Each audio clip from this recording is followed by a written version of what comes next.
तो उत्तर प्रदेश में भेड़ियों और सियार के हमले लगातार लोगों को दहशत में डाल रहे हैं। बहराइच में छठा भेड़िया कैमरे में दिखा है, तो वहीं मैनपुरी में सियार लोगों के घरों में घुस रहा है। रिपोर्ट आपको दिखाते हैं।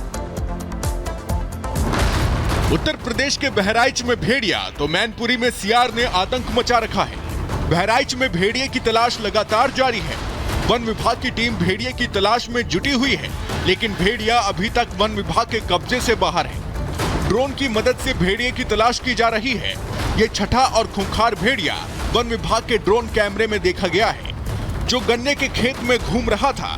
उम्मीद है कि ये भेड़िया जल्द वन विभाग के कब्जे में होगा। ये भेड़िया अब तक कई मासूमों पर हमला कर चुका है और वन विभाग कई दिनों से इसकी तलाश में जुटा हुआ है।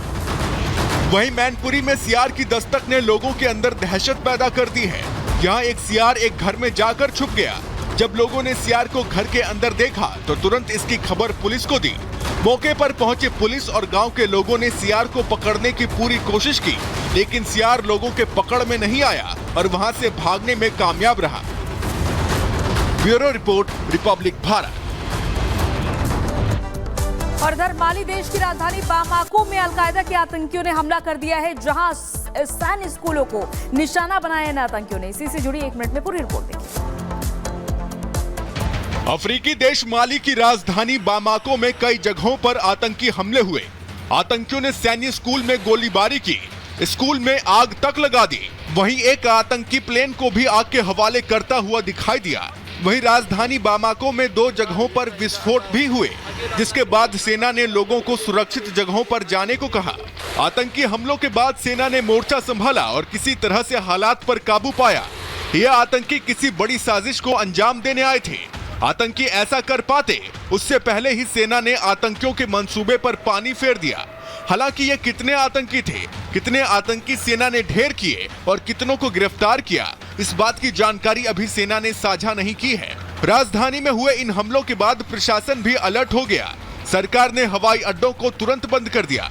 अमेरिका ने भी अपने दूतावास में काम करने वाले कर्मचारियों को घर पर रहने की सलाह दी और सड़कों पर निकलने से मना किया। चलिए, इस बीच आपको एक बड़ी खबर बता दें। दरअसल प्रधानमंत्री नरेंद्र मोदी के अमेरिका दौरे से पहले ट्रंप ने बयान दिया है और ट्रंप ने कहा है, मैं पीएम मोदी से मिलूंगा। ये बड़ी खबर आपको बता दें। अमेरिका के दौरे से पहले ट्रंप का ये बयान अब सामने आया है। दरअसल ट्रंप ने यह भी कहा है कि मोदी शानदार व्यक्ति हैं। मोदी से दरअसल अमेरिका में ट्रंप की मुलाकात होनी है।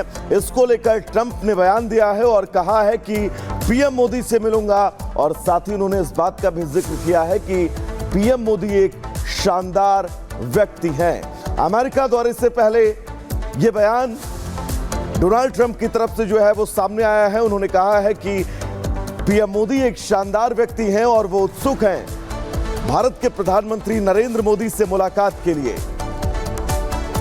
डोनाल्ड ट्रंप का यह बयान प्रधानमंत्री नरेंद्र मोदी के अमेरिका दौरे से पहले, और डोनाल्ड ट्रंप ने प्रधानमंत्री को शानदार व्यक्ति बताया और यह भी कहा कि मैं प्रधानमंत्री नरेंद्र मोदी से मिलूंगा।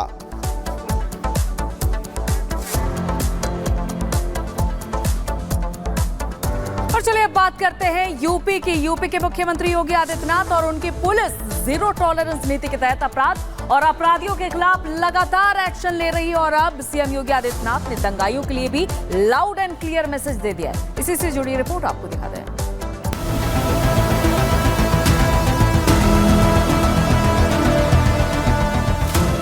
केवल मुरली से काम नहीं चलेगा, बल्कि सुरक्षा के लिए सुदर्शन भी आवश्यक है।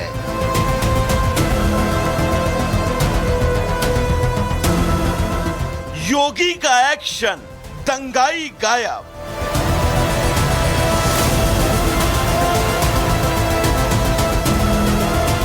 दंगाई गायब, आका परेशान। यूपी में अपराधियों पर सीएम योगी की जीरो टॉलरेंस की नीति जारी है। सूबे में यूपी पुलिस जिस तरह अपराधियों पर एक्शन ले रही है, उससे साफ है कि यूपी में कानून का इकबाल बुलंद है। योगी के एक्शन पर विपक्ष जहां सवाल खड़े करता रहा है, तो वहीं एक बार फिर योगी आदित्यनाथ ने बिना नाम लिए कई मोर्चों पर एक साथ विपक्ष और पूर्ववर्ती सरकारों के खिलाफ जुबानी हमला बोला।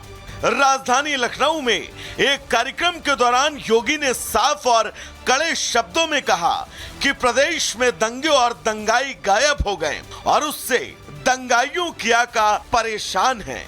सीएम ने कहा कि सरकार आपके साथ खड़ी है। बांटने वाली राजनीति है जो जाति के नाम पर तमाम वादों के आधार पर आपको बांट रही है। इससे आपका कल्याण नहीं होने वाला। सरकार आपके साथ खड़ी है। ये जो बांटने वाली राजनीति है, जो जाति के नाम पर तमाम वादों के आधार पर आपको बांट रही है, इससे आपका कल्याण नहीं होने वाला है। आपकी समृद्धि और प्रदेश की सुख और समृद्धि, प्रदेश में शांति और सुरक्षा का वातावरण ही आपके वर्तमान और आपके भविष्य को सुधारने वाला है। इतना ही नहीं, योगी आदित्यनाथ ने बिना नाम लिए समाजवादी पार्टी पर जमकर निशाना साधा। जब परिवार तक कोई व्यक्ति सीमित हो जाएगा, वो देश के बारे में और समाज के बारे में नहीं सोच सकता है। उसकी दृष्टि उतनी है ही नहीं। उसका अब तो अपना एक सीमित दायरा है। उसी में रह करके वह व्यक्ति अनैतिक कार्यों को अंजाम देता है और यही होता रहा। समाजवादी पार्टी पर निशाना साधते हुए मुख्यमंत्री योगी ने कहा कि वो आपके रोजगार पर ठोकर मारकर दंगों में अपनी रोटी सेकते थे। आज सुरक्षा पहली आवश्यकता है। जब दंगाई गायब और दंगे भी गायब, तो आम नागरिक तो सुरक्षित है, लेकिन दंगाइयों के आका परेशान है। उनकी परेशानी उनको शुरू हो गई है, क्योंकि इसी से उनकी रोजगार चलता था। वो आपके रोजगार पर ठोकर मारते थे, लेकिन जब दंगे होते थे इसमें अपनी रोटी सेकने के लिए जाते थे। और बहनों और भाइयों, हमें सोचना होगा। हमें अपने वर्तमान के साथ साथ अपने आने वाली पीढ़ी के भविष्य को ठीक करना है, तो सुरक्षा पहली आवश्यकता है। इससे पहले सोमवार को उत्तर प्रदेश के मुख्यमंत्री पश्चिम त्रिपुरा में कांग्रेस पर तीखा हमला बोलने से पीछे नहीं हटे और ये कह दिया कि अब सिर्फ मुरली से काम नहीं चलेगा, बल्कि सुरक्षा के लिए सुदर्शन भी जरूरी है। भगवान श्री कृष्ण एक हाथ में मुरली है तो दूसरे हाथ में सुदर्शन भी तो है उनके हाथ में। केवल मुरली से काम नहीं चलेगा, बल्कि सुरक्षा के लिए सुदर्शन भी आवश्यक है। योगी के मैसेज लाउड एंड क्लियर हैं। अपराधी कोई भी हो, किसी भी धर्म का हो, अगर सूबे में अपराध करता पाया जाएगा तो उस पर कठोर से कठोर कार्रवाई होगी। Bureau report, Republic Bharat.